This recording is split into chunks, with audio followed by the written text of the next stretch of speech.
ফাউন্ডেশনের প্রধান নির্বাহী শহীদ স্নিগ্ধকে পাঠিয়েছিল আমার কাছে আপোষ করার জন্য। শহীদ মুগ্ধের ভাই স্নিগ্ধকে পাঠিয়েছিল। সে 7-8 জনকে নিয়ে আসছিল, এসে আমাকে অনুরোধ করেছে, ভাই ওনারা তো আপনারই ছোট ভাই, ওনারা একটা ভুল করেছে, যাই হোক না বুঝে আপনি মাফ করে দেন।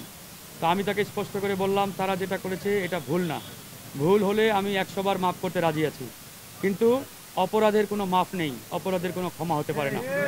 তারা যেটি করেছে এটি পরিষ্কারভাবে অপরাধ, এবং এই অপরাধ তারা একটা জায়গায় নয়, শহীদ মিনার থেকে শুরু করে তারা একবারে ওই ঢাকা কি বলে আমাদের মেডিকেল সেন্টারের সামনে পর্যন্ত আমাকে তারা আক্রমণ করতে করতে নিয়ে আসে দৌড়ে। তো এটা তো কোনোভাবেই মানে ভুল না, এটা অপরাধ। তো এই অপরাধের আমরা কোনোভাবেই মাফ করতে পারি না, মাফ করার কোনো সুযোগ নেই।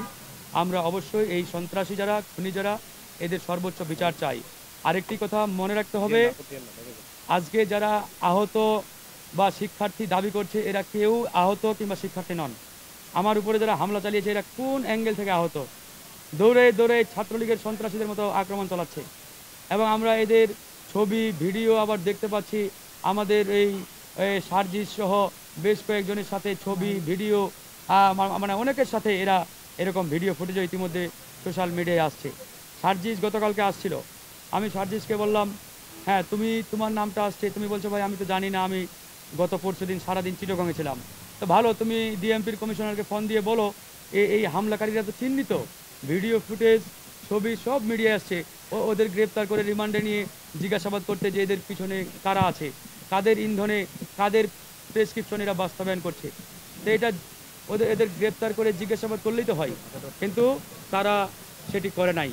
এখানে দেখতে পাচ্ছি এই সন্ত্রাসীদের গ্রেপ্তার করতেও তারা গড়িমসি করছে। তো এই জায়গায় আমাদের পরিষ্কার কথা, গণ অধিকার পরিষদ বানের জলে ভেসে আসা কোনো রাজনৈতিক দল নয়। হাসিনার আমলে জেল জুলুম রিমান্ড সহ্য করে আমরা আজকের এই দল দাঁড় করিয়েছি। এই মুহূর্তে বাংলাদেশের অন্যতম তারুণ্যের শক্তিশালী একটি রাজনৈতিক দল গণ অধিকার পরিষদ।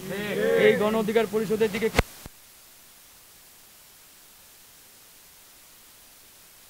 আমাদের চোখে কেউ চোখ রাঙিয়ে কথা বললে আমরা সেই চোখ উপড়ে ফেলার শক্তি রাখি ইনশাআল্লাহ।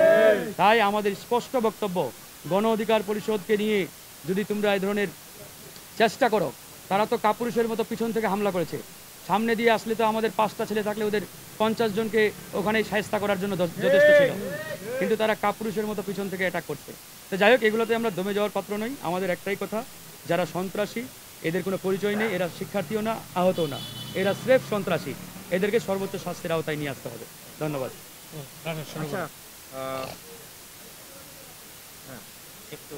নিয়ে আসে, তো ওই সময় দু একজন সাংবাদিক আমাকে জিজ্ঞেস করে কারা আক্রমণ চালিয়েছে। তা আমার সেন্স কাজ না করাই আমি আসলে ওই সময় বলেছিলাম হয়তোবা ছাত্রদল হতে পারে। তো পরক্ষণে আমি বলেছি যে না, ছাত্রদল তো এখানে আসার প্রশ্নই আসে না, প্রোগ্রামটা আরেকটা দলের।